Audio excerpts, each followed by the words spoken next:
So, do you guys want to see some awkwardness? So, Joe Rogan, head commentator for UFC, used to do the Man Show with Jimmy Kimmel.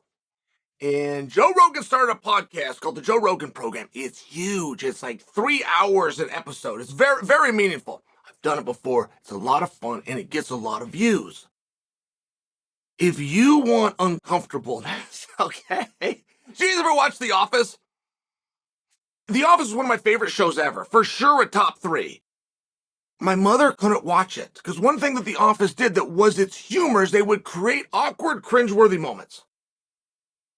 Cringeworthy, if you guys are fight fans, something they assigned to Henry Cejudo, the king of cringe. Cringe is actually a relatively new term. When I was in high school, nobody ever used the word cringe to describe something that was awkward, just to understand for you. Like, that's a fairly new phenomenon, particularly in theater, particularly by design. People try to avoid those kinds of moments. It creates an anxiety for most. NBC made one of the great shows ever based on it. My mom couldn't watch it. It made her uncomfortable even though that she knew it was a theatric. I say that to you because if you're into that kind of thing, you can go for 3 hours to the Joe Rogan Program right now and watch Rogan and The Rock face to face pretending to be happy for the other one's success. This was amongst, and you got a top actor in Hollywood, right? But you will wonder at times, and you'll know this from your own life, you'll know this through history. The highest paid actor or the most sought after actor isn't always the best actor, right? There's some people that are actors, thespians, and there's some people that are in movies.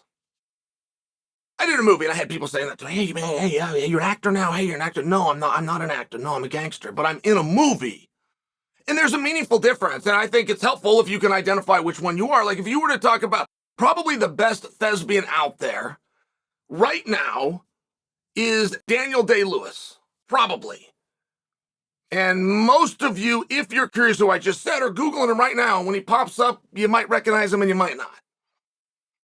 Some of you saw Let There Be Oil and some of you didn't. Right, not for nothing. And then, if it's not Daniel Day-Lewis, it's my personal pick is Edward Norton.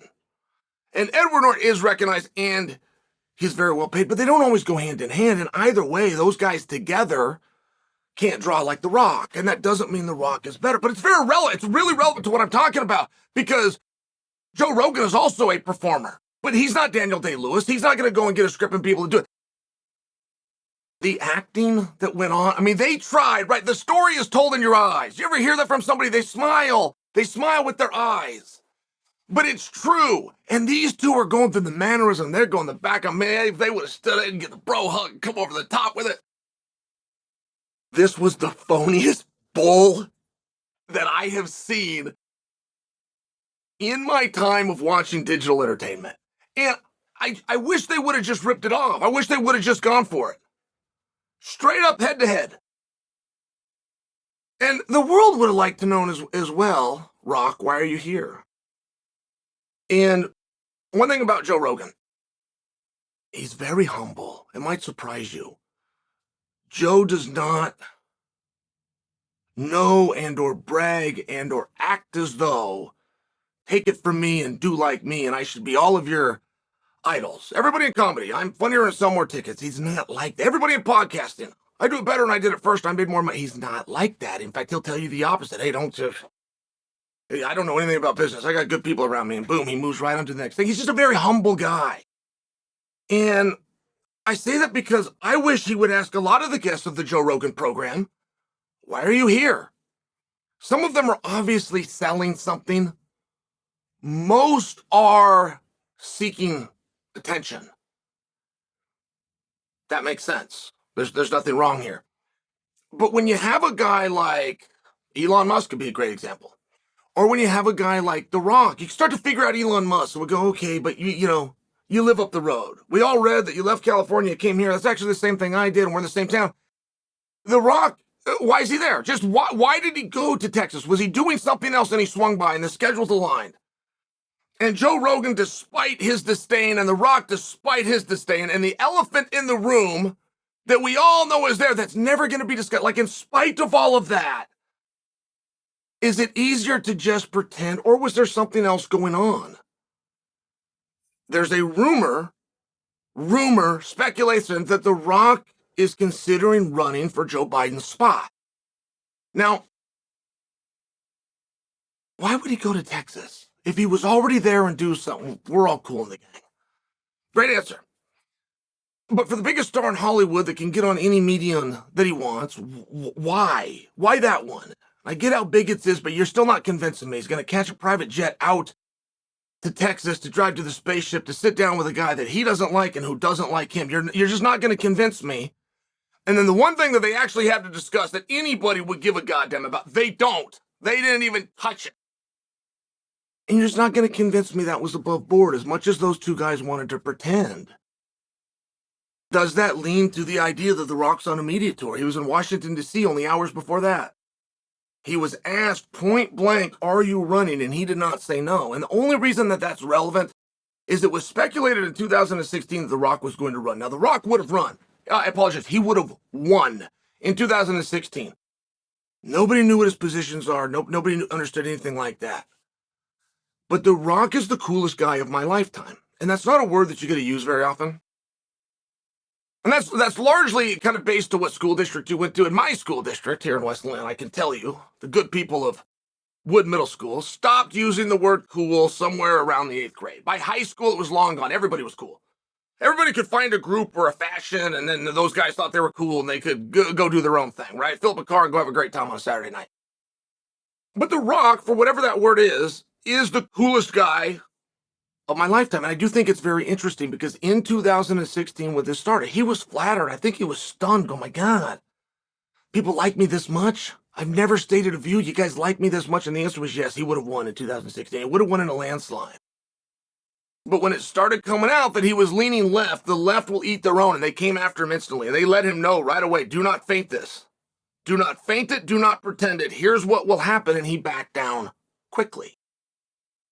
And that piece of history is very relevant because Joe Rogan had 3 hours to ask him the one thing that he wanted to ask him and either make him wilt or not. And they didn't talk about it.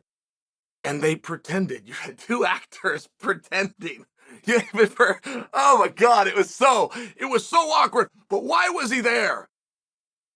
And no matter how mad you were at a guy, if that guy is one decision away from possibly being the president, you let him on your show. Now, this is a hell of a speculation by me. I don't have anything on it. I just don't know what I don't know what The Rock was doing there. And one thing that I do like about The Rock, look, he's a storyteller. He gets some room, but The Rock has had a cool enough life.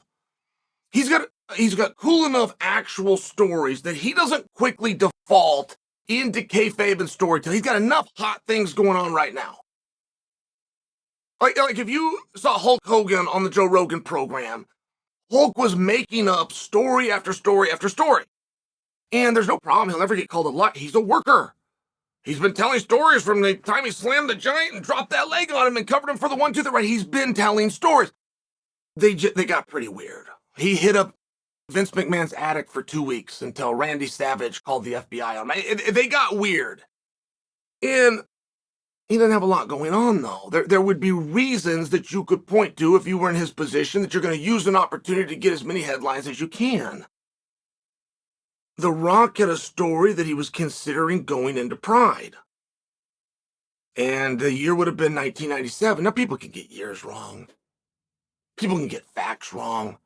It is very easy that I could have told you guys that I was trying to get into Pride in 1997. I would know what I'm talking about. I didn't have other options. I didn't have other things to do, and I could have got the years wrong. So The Rock said that he tried to do it in 99, and that was the problem, or 97 rather, and that turns out to be the problem. Pride wasn't around. But that doesn't mean he couldn't have misspoken. He's got 20 other things going on, but it would have been the perfect opportunity to talk about you wanted to get into MMA and to talk about that you were going into Pride and that your two guys were Kerr and Shamrock when you are a blatant steroid abuser and you're sitting there juiced out of your mind. You're going to go to the one organization where you... It would have been a great time for Joe Rogan to give him the bump back. But he didn't do it. He didn't do it. He sat there like a limp noodle on his own show. He sat there like a limp noodle. He pretended that he didn't have disdain. He pretended he was happy for this guy. Pretended he wanted to hear his story. Pretended he thought he was going to go fight in Pride. Pretended for almost 3 hours, and The Rock pretended back. And they weren't selling Teslas, and they weren't smoking dope. They weren't tickling each other's nuts and listening to the band out back and going to the bed and hitting the punching machine. They weren't doing any of this stupid stuff. So it was one of these things. It's one of these things. Does that lend towards The Rock is considered a run?